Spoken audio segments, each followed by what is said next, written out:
2024년 12월 셋째 주 방송. 바로바로 영화 X를 담아 당신에게로 돌아왔습니다. 안녕하세요. 안녕하세요. 저희 비백 토론을 저번 주에 했어가지고 근황을 좀 고객님들께 말씀을 안 드린 지 오래된 것 같아요. 맞아요. 좀 어떻게 지내셨을까요, 다들? 메이씨. 제가 네네. 그 12월 초에 생일이 있었어요. 예예. 근데 입사 후에 처음 맞는 생일이었거든요. 네. 저희 팀장님이 네. 점심시간에 네. 혼자 나가셔서 케이크랑 선물을 사오신 거예요. 귀여워. 심지어 회사 근처도 아니고 좀 맛있는 케이크 사려고 네. 좀 멀리 아띠제까지 가가지고 케이크 대박. 사고 음.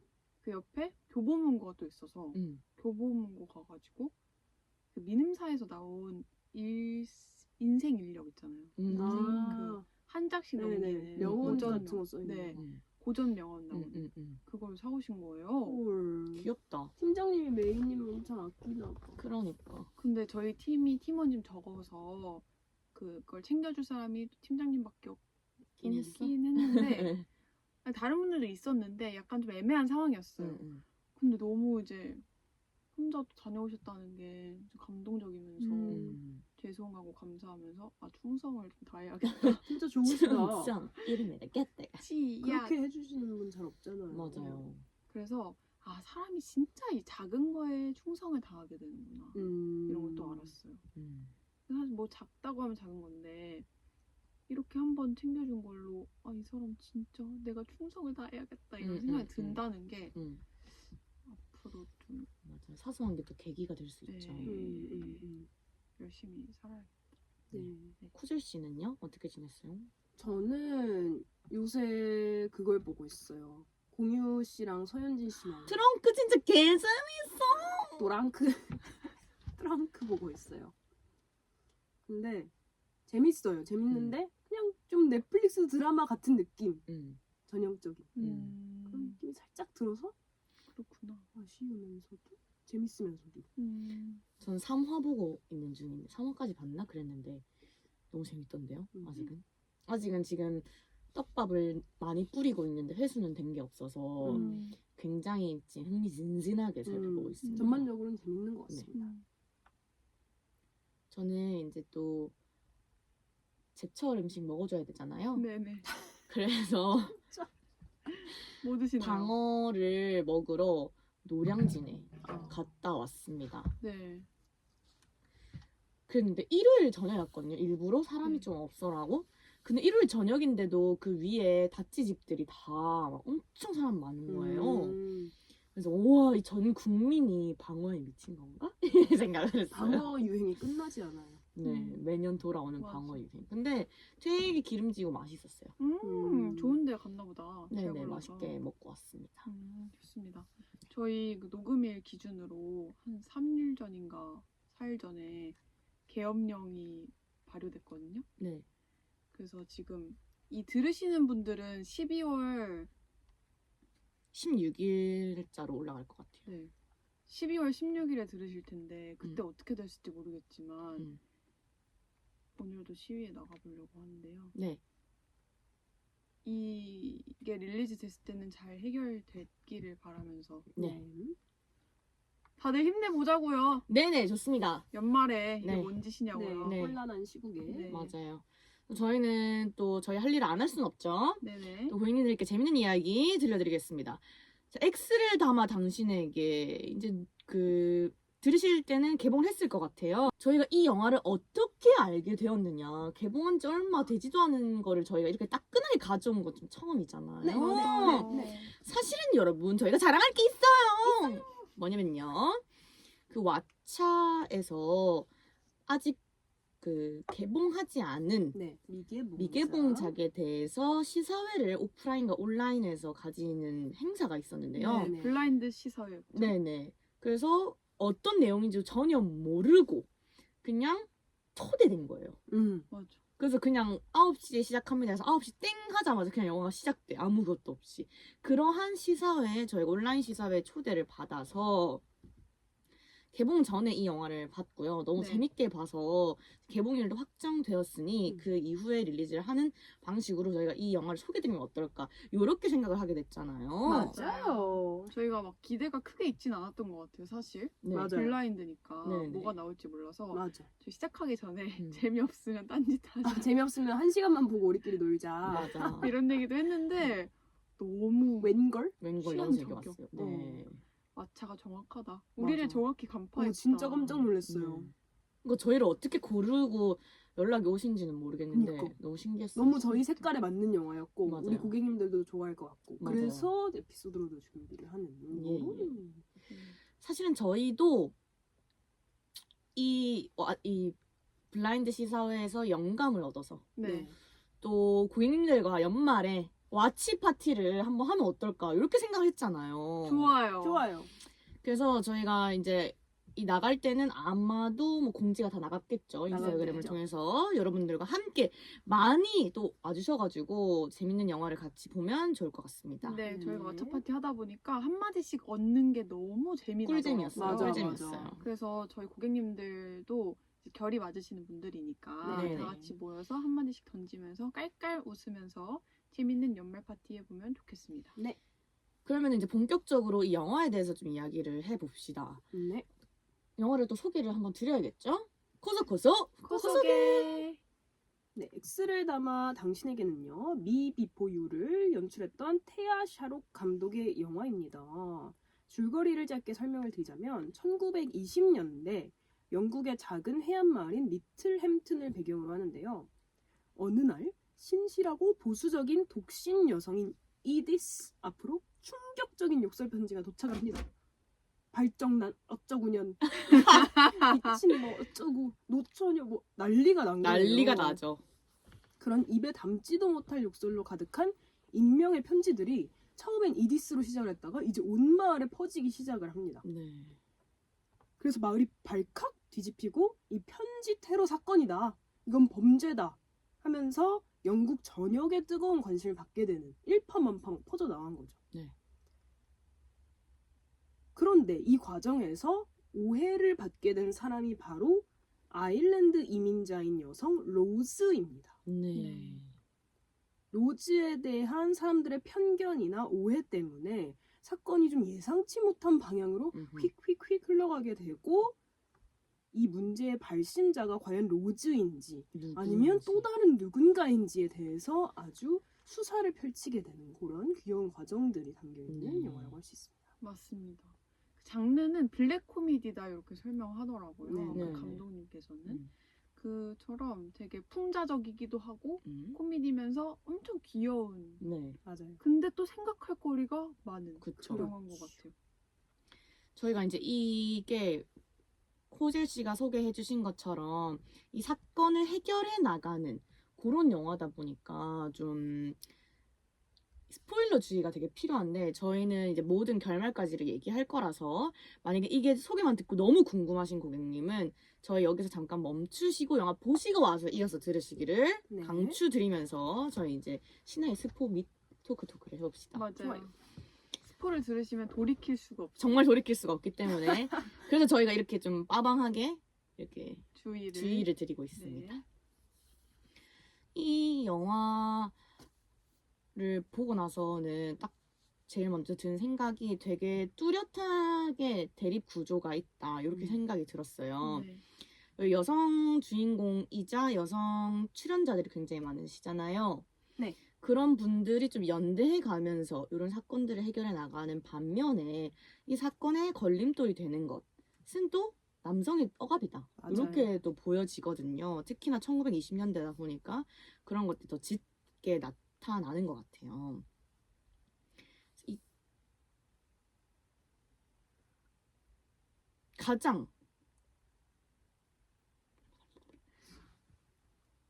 그걸 가장 잘 보여주는 게 이제 이 경찰이 수사를 해야 되는데 네. 이제 경찰서장이 굉장히 무능하고 모질이면서 남자 경찰들만 이끌어주는 그런 경찰서장이었고 이 사건을 해결하는 핵심적인 경찰은 사실 여성 경찰관 모스 글래디스라는 여자거든요. 네. 그럼 그분이 이제 다른 마을 여성분들과 연대해 가면서 결국엔 사건을 해결하는 그렇죠. 이런 축이 되기 때문에 되게 그런 대립구조도 잘 보인다 이렇게 생각이 들었습니다. 그러다 보니 조금 뻔하죠? 뻔하긴 네, 하죠. 약간 뻔한 면이 없지 네. 않아 있습니다. 뻔하지만 즐거운 걸 어떻게? 뻔하지만 그래서 재밌는 그런 네네. 느낌. 그래서 더 통쾌한. 맞아. 네. 우리가 이 결말을 예상한 대로 해줘서 너무 좋다. 맞아. 저도 시원하다. 같이 단순하게 욕할 수 있는. 맞아요. 경찰서장. 그러니까. 더불어서 이 남성 억압과 여성 연대가 되게 뚜렷하게 드러난다고 했잖아요. 네. 이 남성 억압의 또 다른 핵심 네. 바로 이디스라는 주인공의 아버지입니다. 이디스가 신실하고 되게 보수적인 기독녀로 네. 살아가게끔 모든 환경을 억압하는 네.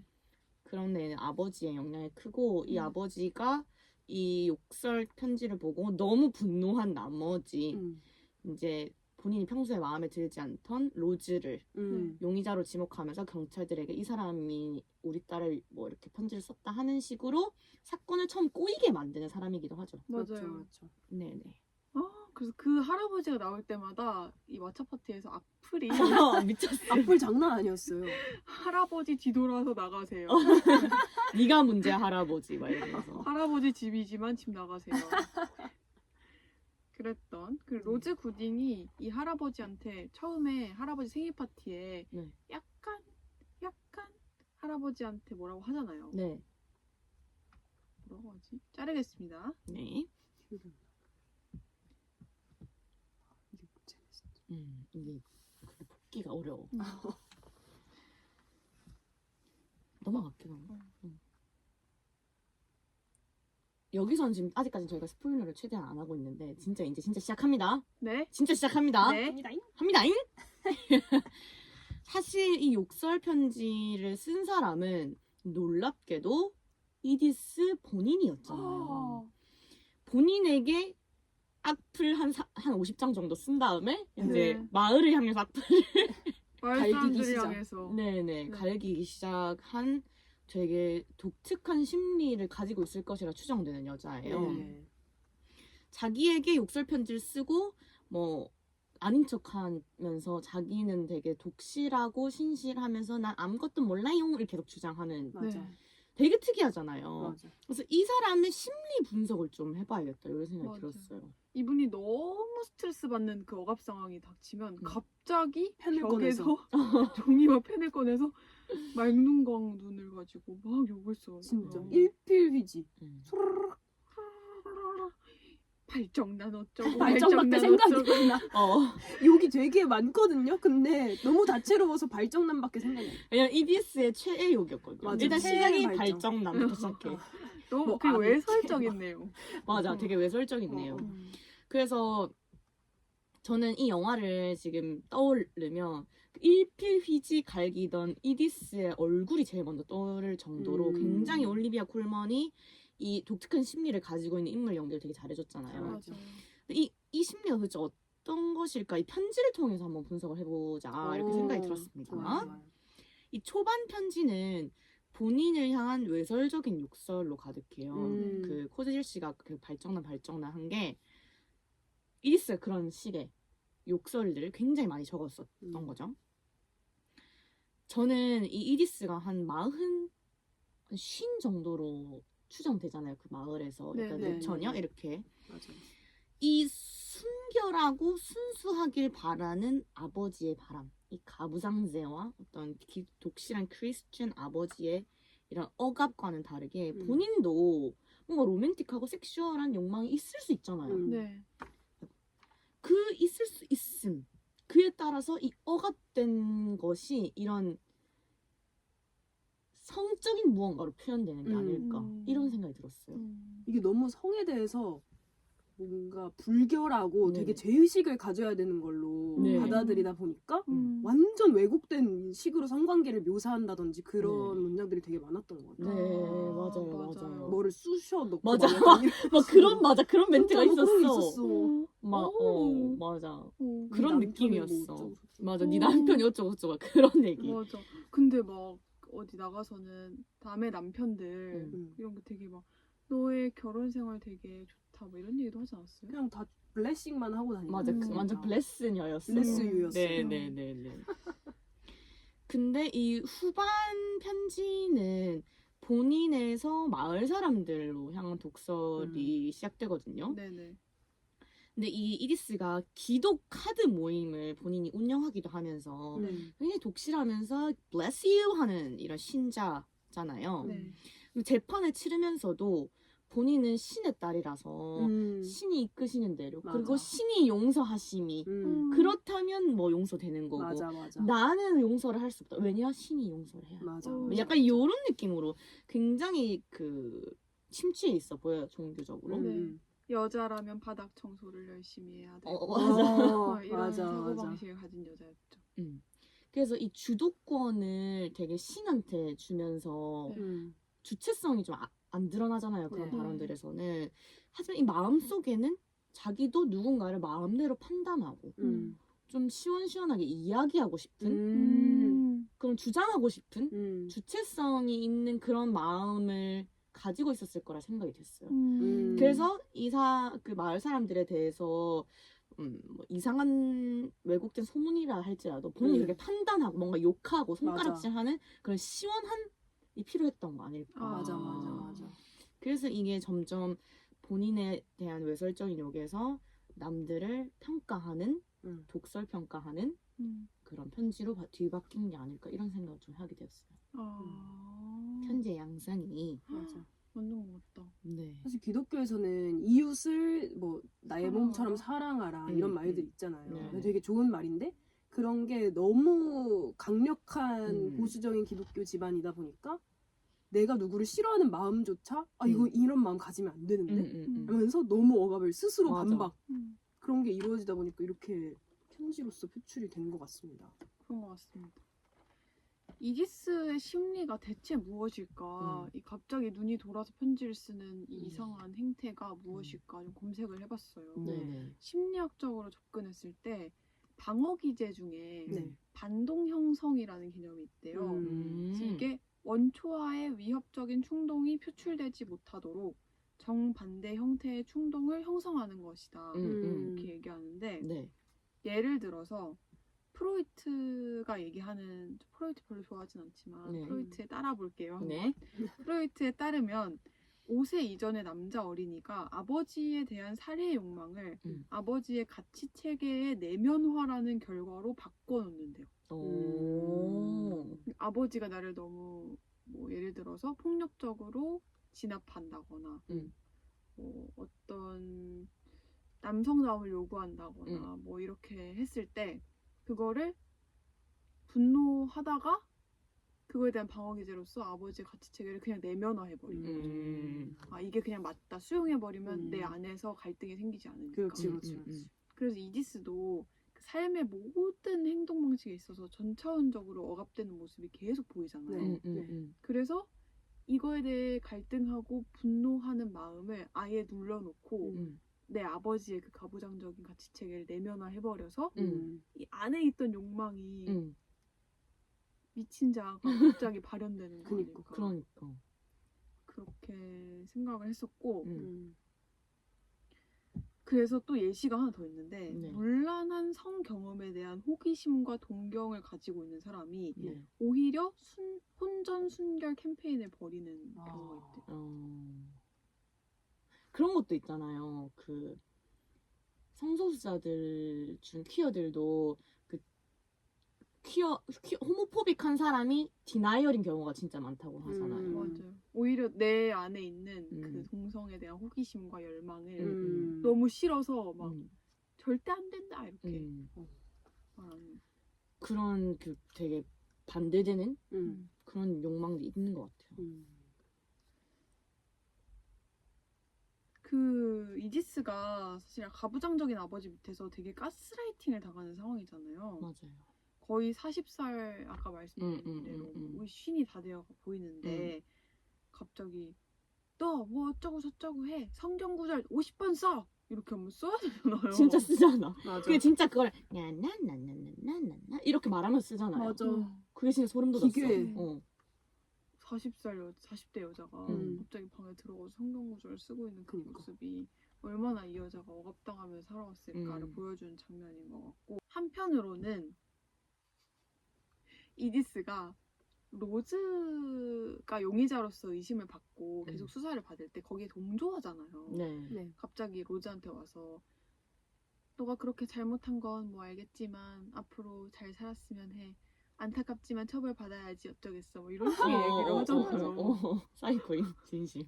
자기가 한 건데. 음. 그래서 이렇게 이 트위터를 보다가 제가 어떤 분이 얘기한 글 중에 네. 갑자기 저한테 인사이트를 주는 글이 있었는데, 네. 표준에 맞지 않는 여성상은 배제하는 식으로 한국 여자들이 자기 억압을 하고 있다. 이런 얘기를 하더라고요. 내가 생각하는 나의 가치 체계, 내가 강요당한 사회적인 규범과 맞지 않는 여자는 내가 그냥 배제해버리고 싶은 그 마음이 든다는 뜻인 것 같아요. 그 이디스도 나는 항상 말조심하며 살아야 됐는데 로즈는 맨날 자유분방하게 얘기를 하고 그렇지. 막 술집 가서 술 마시고 맞아. 애가 있는데 남자친구도 있고 맞아. 막 이런 생활 양식을 보면서 그 사람이 부러움과 동시에 치워버리고 싶지 않았을까? 내 눈앞에서 싫었을 것 같아. 그랬을 것 같아. 나를 너무 갈등하게 하는 이 사람. 맞아. 나를 흔들어 놓는 여자. 아니 그래서 이렇게 하니까 갑자기 생각나는데, 그래서 맨 처음에 이 로즈가 이 마을에 이사 와서 이디스가 엄청 호기심 있게 로즈를 받고 둘이 좀 그래도 초반에는 어울렸잖아요. 이런 모든 사건이 일어나기 전에는. 그래서 저희가 이 둘을 어떤 이게 퀴어 코드가 있는 영화인가, 영화에 대해 모르니까 이거 퀴어 코드인가? 이거 동성애 얘기인가? 둘이 사랑하는 거 아니야? 둘이 사랑하네. 막 계속 이렇게 얘기했었잖아요. 네. 그만큼 뭔가 그 이디스에게 로즈라는 존재가 새롭고 크게 다가왔을 것 같아요. 맞아. 거대하게. 나를 이렇게 흔드는 여자 이러면서. 맞아. 창문 밖으로 2층에서 1층에 있는 로즈를 계속 쳐다보잖아요. 관음증처럼. 오 진심. 좀 그런 게 그 바라본다는 코드가 진짜 동성애적 코드인데 사실 이 사람이 날 쳐다보고 있지 않을 때도 난 널 쳐다보고 있다. 이런 게 그 레즈비언적인 코드로 영화에서 많이 사용돼서 진짜 그런 줄 알았는데 뭐 그런 것도 없지 않았을 것으로 해석하고 본인이 그렇게 해석하시고. 저는 그렇게 해석하고. 네네. 전 약간 이런 생각도 들어요. 그 자기가 유형화했던 여자들이 있을 거 아니에요. 예를 들어 정숙하고 조신한 여자는 좋은 여자, 걸걸하고 막 다니는 여자는 나쁜 여자, 이렇게 생각을 했을 텐데 로즈를 만나보니까 걸걸하긴 한데 자기가 생각했던 것보다 좋은 사람인 거예요. 그러니까 이게 안 맞는 거예요. 그러니까 더 싫어하고 싶은 거지. 좋은데 너무 내 싫어. 가치관을 흔들어 놓으니까 어. 불쾌함이 있는 거지. 생각보다 그치. 좋은 사람인데 그 생각을 다시 떨쳐버리고 싶은. 그래서 다시 자기 유행에 맞추고 싶은 거 아닌가. 나쁜 여자로 만들어가지고. 그거 아주 일리 있다. 그래서 얘를 그런 식으로 이제 욕설 편지의 범인이 되면 아 역시 걸걸한 여자 나빴어, 맞았어. 이렇게 모두가 같이 생각하니까. 손가락 찌르지만 내가 맞는 게 되는 것 같으니까 좀 그런 일 있지 않았을까. 사람이 인지 부조화가 인지 부조화 맞아요. 그거를 불편함을 느껴서 그치. 그거를 맞추고자 하는 그 욕구가 있다고 들었거든요. 네. 저거 뭐지? 배터리 부족. 안 됐나? 그런 거 있을 수도 있겠다. 그래서 저희가 말씀드린 이 이디스와 로즈 이 둘의 관계성에 대해서 조금 더 이야기를 안 해볼 수가 없습니다. 네. 왜냐면 저희는 어떤 퀴어 코드로도 사실 이분은 해석하고 계시고, 네, 저는 네. 그리고 저희는 이 둘이 엄청 서로에게 큰 존재였을 거라는 추측을 하기 때문에 이 둘의 관계성에 대해서 더 얘기를 해봅시다. 결국에 이 로즈라는 존재가 마을에 나타남에 따라서 사건이 이루어진 거고, 이디스가 잡혀가잖아요. 네. 잡혀가면서 자기를 평생 억압했던 아빠한테 욕설을 퍼붓고 떠나죠. 그런 면에서 그 마지막 이니스의 얼굴이 묘하게 해방된 얼굴. 맞아. 감옥에 가는 건데 이제 감옥에서 풀려난 것 같은 그렇죠. 얼굴이잖아요. 그 연기를 어떻게 했을까? 그러니까. 너무 신기해. 희열이 느껴져 약간. 그래서 이디스의 자기 억압을 끝내는 존재로서의 로즈라는 측면에서 보면 이 여자 둘의 만남이 특이한 데가 있다. 오늘따라 왜 이렇게 어떤 그 동성애 수호자 같이 아니 얘기하시네? 동성애가 아니라 이게 여자 둘이 만났을 때 응. 어떤 강한 상호작용으로 맞아. 누군가가 누군가의 기폭제가 되는 만남이 그 대중문화에서 되게 많이 다뤄지고 현실에서도 종종 보이는 맞아. 것 같아요. 남녀 관계에서보다 더 강하고 복잡하게 나타나는. 맞아요. 그런 게 좀 있는 것 같아요. 그래서 약간 예시들을 가져왔는데 캐롤이라는 영화 다 잘 알고 계시잖아요. 네네. 처음부터 동성애적 코드를 가진 영화를 가져와서 네. 좀 편견 있게 저를 바라보실 수도 있겠지만 네네. 그런 건 아니고요. 네.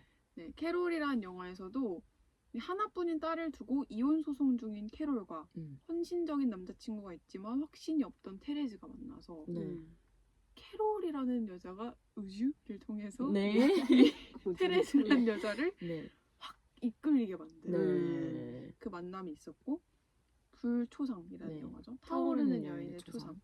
초상에서도 원치 않는 결혼을 앞둔 귀족 아가씨 엘로이즈가 이 결혼 초상화를 그리는 화가 마리안느를 만나면서 마리안느가 엘로이즈를 확 또 이렇게 끌어당기는 네. 만남이 이루어집니다. 네. 그리고 25, 21 네네. 국내물도 가져왔어요. 네. 히도와 유리미라는 펜싱 선수 둘의 만남이 히도에게는 굉장히 큰 도전이 되고 또 유리미에게는 자신을 위협하는 존재로서 히도가 다가오면서 갑자기 유리미가 자기가 갖고 있는 어떤 그 뭔가 한계를 깨면서 이 경기 자체를 부담이 아니라 즐거움 그리고 히도랑 나눌 수 있는 행복으로 또 받아들이게 되거든요. 네네. 이런 관계성 대체 뭘까? 너무 좋다. 너무 좋아서? 너무 좋아서 그래서 이 영화에서도 그런 관계가 있기 때문에 이 영화가 한층 더 다채로워지고 뻔한 스토리임에도 불구하고 좋은 이유가 저는 거기에 있는 것 같아요. 근데 이게 지금 예시들이 다 여성 인물 간의 그런 기폭제가 되어준 거잖아요. 그 이유가 그러니까 뭔가 남녀 관계나 혹은 남남의 관계보다 이런 여성 간의 관계에서 더 이런 식으로 미디어가 비추는 이유 뭐라고 생각하세요? 저는 그때 저희 회의할 때도 한번 얘기했었는데 사회적인 억압을 받고 있는 존재가 여성인 경우가 훨씬 많아서 그런 것 같아요. 내가 어떤 알을 깨고 나가고 내 한계에 부딪히고 갑자기 내가 가지고 있던 이상한 규범들을 벗어날 수 있는 게 여성인 경우가 더 많지 않을까? 그 안에 있던 게 여성이 많아서. 그럼 둘 중에 한 명은 그 억압에서 좀 자유로운 여성이어야 되나요? 그쵸. 근데 그렇지 않은 경우도 있는 것 같아요. 그렇지 않은 경우. 캐롤을 보면 그렇지 않은 것 같아요. 서로에게 기폭제가 되었던 것 같아요. 왜냐면 캐롤이 우주에서 꼬신 건 맞지만 캐롤에게 그 소리 지르는 남편? 아니요 그 친구 있잖아요. 친구? 그 레치드 나온 여자. 잘 모르겠어. 잠깐만요. 캐롤이 사실 전에 동성애를 안 한 건 아니었어요. 아시죠? 사라 폴슨이 친구로 나오는데 사라 폴슨이랑 만나면서 자기가 동성애자인 걸 계속 받아들이지 않고 이 관계를 확실시하지 않았어요. 캐롤도. 캐롤이 본인으로서 자기가 자신을 받아들인 거는 테레즈 때문이잖아요. 그러니까 무조건 캐롤이 리드했던 관계는 아니라고 보거든요. 저는. 그래서 서로에게 기폭제가 돼주는 것 같기도 해요. 맞네. 그래서 한 명은 꼭 자유분방할 필요는 없다. 근데 그런 경우도 있겠지만 그런 생각이 듭니다. 맞는 것 같아요. 최근에 위키드를 봤는데요. 네네. 그 둘의 관계도 글린다랑 글린다랑 알파바랑 알파바랑 네네네. 둘의 관계도 서로에게 또 기폭제가 돼주는 관계잖아요. 그렇죠. 좀 개연성이 부족하긴 해요. 근데 제가 느끼기에. 맞아요. 그렇긴 한데. 왜 갑자기 힙폭제가 되지? 근데 너무 갑자기 서로에게 아. 막 뭔가 폭발시켜줘. 근데 왜 그렇게까지는 그냥 잘 뜬금없이. 네, 이해가 그렇게 막 되진 않는. 폭발이래 그냥. 그래서 말씀 주신 것처럼 확실히 좀 더 억압되어 있는 존재들이 여성인 경우가 더 많아서 그런 것 같기도 하다. 하긴. 이런 생각이 드네요.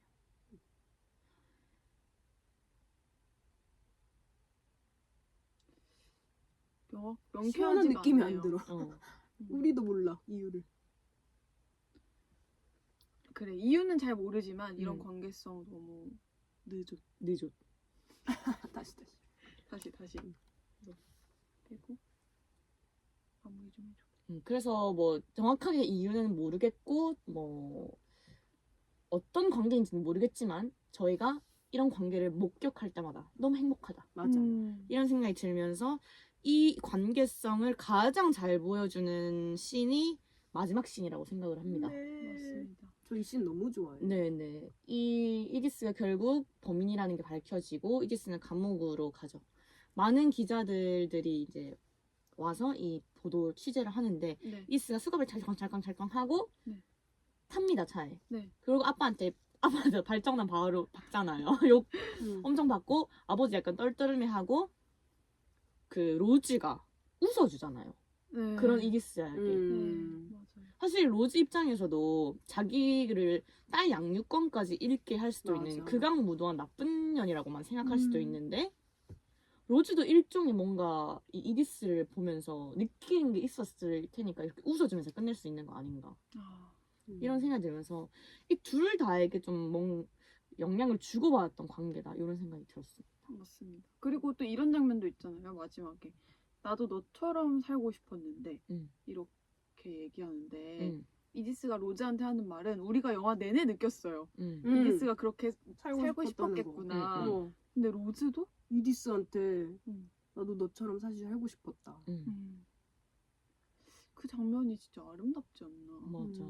서로에게 동질감을 느끼면서 또 원하는 부분도 있고 이랬을 때 이 서로가 서로를 이해하고 서로가 서로 너무 공격하는데 결국엔 이해하는 이런 아름다운 이야기다. 좋습니다. 이 관계성 얘기도 여기까지 좀 해보면 좋을 것 같고요. 마지막으로 이 시대적인 배경 때문에 네. 편지라는 매개가 나오잖아요. 네. 전 이 난사 편지에 대해서 좀 현대적으로 해석을 해보면 어떻게 될까 이런 생각을 해봤습니다. 맞아요. 지금 이디스가 그냥 무분별하게 마을 사람들한테 난사하는 이 편지는 그냥 저희가 계속 악플이 미쳤다 이렇게 얘기한 것처럼 실제로 어떤 소셜미디어의 악플과 되게 닮아 있다고 생각을 했어요. 그래서 이 영화가 다루고자 하는 어떤 여성 억압적인 부분도 있고 하지만 또 그 메시지 중에 익명으로 혐오를 난사하는 이런 우리 세태도 꼬집는 거 아닐까 이렇게 생각이 들었단 말이죠. 맞아요. 본인의 열등감이나 피해의식 같은 거를 남한테 그냥 표출하는 냅다 질타하는 네네. 그런 부분이 닮아있는 것 같아요. 그래서 저는 이 한국 사회에 악플이 많은 이유가 이 사람들이 다 억압되어 있어서 그런 건가? 어감민족? 억압되어 있어서 이디스처럼 풀 데가 없어서 그렇게 푸는 건가 싶기도 하더라고요. 그렇죠. 근데 너무 비건강한 방식인 것 같아요. 또 닮은 점이 뭐냐면 그 마을이 엄청 폐쇄적인 작은 항구 마을이잖아요. 네. 그러다 보니 이렇게 편지를 난사할 수 있고 그 상대방을 알기 때문에 그 상대방 맞춤형 악플을 쓸 수가 있었던 모든 거잖아요. 가정에 대해서 정보를 알고 있으니까. 근데 이것도 사실 요즘 세대 사회에서는 너무 물리적인 거리가 있더라도 이 SNS를 통해서 모든 것이 전시되는 사회이기 때문에 이 거리감이 되게 좁혀지게 생각이 된다는 거죠. 네. 그래서 이 폐쇄적인 작은 마을 그리고 지구는 너무 큰 크기적 차이가 있지만 체감상으로는 지구촌 한 마을이다 이렇게 생각이 되니까 똑같이 우리도 그 사람에 대해서 알고 그 사람에 대해서 그냥 욕을 냅다 갈긴다 이렇게 생각이 들었습니다. 맞네요. 그리고 저는 이 리뷰 중에서 좀 인상 깊은 게 있었는데 아직 개봉을 안 해서 리뷰가 진짜 없더라고요. 맞아요. 근데 전주국제영화제에서 상영을 했었대요. 네. 그 리뷰를 보면 트위터나 유튜브가 없던 시절에는 부당한 세상에 대한 분노를 표출하고 싶다면 직접 편지를 써야 했다. 이것이 바로 독한 편지 문화가 시작된 20세기 초의 사회 현상이다. 라고 적어놓으신 거예요. 그래서 난 어머 이 사회 현상 나만 모르고 있었나? 하고 이제 구글 서치를 돌렸어요. 네. 근데 많은 분들이 모르시나 봐요. 서치가 안 걸렸어요. 음. 이게 사회 현상이라는 것에 대해서. 그러다가 제가 갑자기 생각난 것이 바로 넷플릭스 시리즈 브리저튼의 Lady Whistle Down이 생각이 나는 거예요.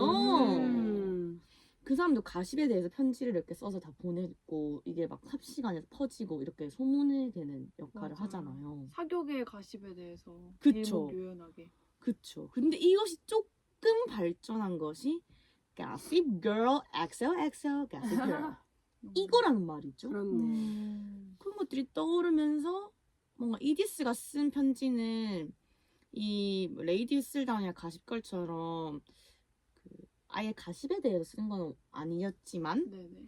이 수신인이 계속 편지를 공개하잖아요. 네. 뭐 뉴스를 통해서 네. 이랬을 때 이 편지가 되게 개인적인 매체지만 이 공개했을 때 되게 사이버 레카적인 성격으로 변모한다. 이런 생각이 들면서 그래서 좀 악플, 가십 이런 거 굉장히 비슷하겠구나 이렇게 생각이 들었어요. 네. 맞네요. 욕설이 있었을 뿐만 아니라 뭐 니네 남편 바람났다. 맞아. 이런 내용도 좀 있었거든요. 맞아. 악플일 뿐만 아니라 그 문화, 그 마을의 사람들에 대한 비난, 비밀 이런 게 편지로 전해진다는 게 재밌는 현상인 것 맞아요. 같아요. 이 영화가 실화를 기반으로 하잖아요. 또 네. 그래서 이 매체만 달리할 뿐 편지에서 문자에서 뭐 레이디 휘슬다운 어쩌고 해서 이제 악플까지 이런 부정적인 문화가 지속되고 있네요. 네. 인간은 정말 악질적인 지속되고 있음을 네. 알 수 있었습니다. 좋지 않은 문화가 네. 계속 테크놀로지가 발전하면서 없어지지 않고 그렇죠. 꾸준히 어떻게 변화해서 네. 네. 영화는 여기까지 좀 이야기를 해보면 좋을 것 같고 사실 저희가 되게 시네필이 아니어서 이 제시 버클리, 이 로즈 구딩을 연기한 제시 버클리라는 사람에 대해서 잘 알지는 못했는데 또 왓챠파티에 있는 시네필 분들은 바로 보자마자 올리비아 콜먼이랑 제시 버클리네? 요렇게 댓글을 또 남겨주셨어요. 누군데? 올리비아 콜먼 알겠는데 누군데? 제시 버클리가 누군데? 이렇게 했는데 사실 요즘에도 조금 주목을 받고 있는 그런 예. 배우라고 하죠. 그래서 이 여성분이 너무 좋은 느낌을 지속적으로 여러 차례 주셔서 예. 이야기를 조금 해보려고 합니다. 네. 아, 너무 좋은 느낌을 받았어요. 네. 오랜만에. 네. 네. 그래서 제시 버클리 이분에 대해서 얘기를 좀 드리려고 하는데요. 네. 1989년 12월 28일 출생이세요. 생일조차 느낌이 좋다. 뭔 소린지 모르겠어. 지금. 그리고 이 영화에서 로즈 구딩이 아일랜드에서 영국 마을로 이제 이사를 오는 걸로 묘사가 됐는데 이분이 실제로 아일랜드 출신입니다. 이 배우의 포트폴리오를 3가지 단어로 설명하자면 판타지, 여성주의, 그로테스크함이라고 설명할 수 있다고 해요. 지적 쾌감을 불러일으키는 신선한 작품이지만 대본으로 봤을 땐 약간 대작은 아닌 애매한 영화를 계속 출연하셨대요. 그래서 이 배우가 안목과 모험심이 있을 것이다 라는 추측이 있더라고요. 비스트라는 영화, 이 포트폴리오에 대해서 좀 소개를 드리고자 하는데 비스트라는 영화에서 자기를 왕따시키는 동급생의 얼굴을 가위로 찌르고 퇴학당한 전력이 있는 여자. 궁금하다. 를 연기해요. 연기예요. 그래서 이 여자가 뭐 나중에는 누구를 가해한 적도 있고 피해를 당한 적도 있는데 나중에 어떤 사건에 휘말리게 되면서 과연 누가 괴물인가 를 흥미로운 추적하는 주제네. 이런 영화라고. 괴물. 그래서 비스트래요. 본인님이 비슷해요. 그리고 두 번째로는 이제 그만 끝낼까 해. 어. 이 영화는 이제 코젤 씨가 봤다고 네, 했었거든요. 좋았어요. 어떤 예술가 지망생 남자의 여자친구로 나온다고요. 이 여자친구가 이 남자의 하찮은 한심함을 더 부각시키는 존재로 나온대요. 그래서 이것도 되게 궁금하고, 그 다음으로 로스트 도터. 네. 출산 육아로 점점 히스테릭해지는 여성 문학 연구자. 어. 너무 흥미로워. 흥미롭죠. 네. 그리고 맨이라는 영화 마지막으로 여성주의 공포 영화에 나오셨는데 이 유전 미드소마를 시작한 그 A24? 네. A24의 최신판 여성주의 공포 걸작에 너무 궁금하다. 나오셨다고 합니다. 난 맨? 네. 제목이 맨이야? 네. 또 되게 재밌네. 너무 궁금하네. 그래서 이 코젤 씨가 이 영화 중에 아마 2편을 보신 것 같아요. 네, 근데 로스트 도터는 제가 이 X를 담아 당신에게를 보고 나서 봤거든요. 네. 이 올리비아 콜만과의 또 다른 케미가 궁금해서 네. 짧게 소개를 드리도록 하겠습니다. 네. 메이님이 소개해주신 것처럼 이 영화가 그 신화화된 모성을 해체하는 영화. 모성은 막 숭고하고 아름답고 모든 여자들은 모성애를 가지고 있다. 라는 그 개념을 깨부수는 영화라서 저는 너무 좋았어요. 어떤 관계로 나오냐면 레다라는 여자인데 레다의 현재가 올리비아 콜먼이고 네. 과거가 제시 버클리인 거예요. 그러니까 아역을 시절에- 약간 그런 네, 느낌이네요. 젊은 시절에 레다가 네. 제시 버클리인 거죠. 그래서 이 여자가 자기의 꿈을 택해서 자기가 가지고 있는 그 돌봄 의무 딸들이 있는데도 불구하고 집을 나가요. 꿈을 택하기 위해서. 남편이 막 무릎 꿇고 비는데도 그냥 집을 탁 닫고 나가요. 네. 그러고서 해변에 가서 이제 그 올리비아 콜먼이 돼서 네. 나이가 들어서 대학 교수가 돼가지고 그리스로 혼자 휴가를 간 거예요. 네. 근데 거기서 딸을 양육하느라 너무 힘들어하는 여자를 만나게 돼요. 자기랑 비슷한. 그러면서 자기 젊은 시절을 이제 떠올리게 되는데 그 여자랑 얘기를 하면서 그 여자가 그렇게 가족들을 떠나고 했을 때 기분이 어땠어요? 그러니까 It felt amazing 이런 그 대사가 너무 소름 돋다. 좋았어. 진짜 어메이징하네요. 흥미로운 영화일 것 같아요. 네, 궁금한데. 흥미롭습니다. 네. 그러니까 이 제시 버클리랑 올리비아 콜먼이 첫 만남이 아니었군요. 이 영화가. 그렇죠. 둘이 확실히 케미가 좀 좋으신 것 같아요. 그러니까요. 네. 그러면 저희 여기까지 영화 이야기를 맞춰보도록 하겠고요. 이번 주 추천곡은 바로바로 메이양입니다. 접니다. 안녕하세요. 네, 안녕하세요. 저는 최근에 몬텔피쉬라는 네. 가수의 노래를 처음 듣기 시작했는데 네. Fall in Love with You라는 정말 고루한 제목이에요. 네. 근데 너무 노래가 좋은 거예요. 오. 완전 제가 잔잔한 노래 좋아하잖아요. 네. 잔잔한데 기타인데 이 음을 갖고 놀아요. 오. 재즈한 느낌. 그래서 연말에 잘 어울리는 노래 같아서 들어보시면 좋을 것 같습니다. 아니 뭔가 저는 메이님 추천곡 사실 잘 안 듣거든요. 그러니까 저랑 취향이 달라서. 네. 근데 이 노래 저 궁금하다. 저도 목소리를 막 가지고 논다고 하니까. 들어볼게요. 네네. 저도 한번 들어보겠습니다. 네. 저희를 만나실 수 있는 곳은요. 네이버 오디오 클립, 팟빵, 애플 팟캐스트, 스포티파이, 플로에서 만나보실 수 있고요. 유튜브에서도 만나보실 수 있습니다. 인스타그램을 통해서 또 여러 이야기들을 해보면 좋을 것 같아요. 다음 주에 뵐게요. 아이. 피백. 안녕.